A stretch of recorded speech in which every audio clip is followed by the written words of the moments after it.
আজ এই পাকা আম নিয়ে বসে পড়েছি আচার বানাতে। আমের সিজন চলে গেলেও এই আচারের ভিডিওটা দেওয়াই হচ্ছিল না। এখানে আমি 5 কিলোর মতো ডাসা আম নিয়ে নিয়েছি, সব ঝাল ছাড়িয়ে ছানি কাটা বটি নিয়ে কাটতে চলে এসেছি, কারণ সবজি কাটা বটি নিয়ে কাটা একদমই যায় না, এত শক্ত আম।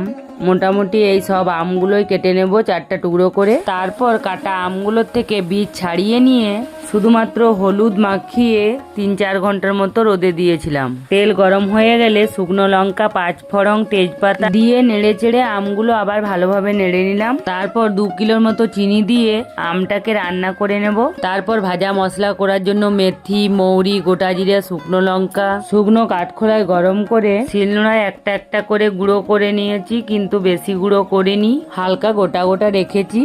এই দেখো আমার ভাজা মশলা করা কমপ্লিট। পর রান্না করা আমের মধ্যে ভাজা মশলা মিশিয়ে দিলেই রেডি পাকা আমের আচার। তো আজকের ভিডিওটা এতটা পর্যন্তই। ভিডিওটা ভালো লাগলে একটি লাইক করে পাশে থেকো। টাটা।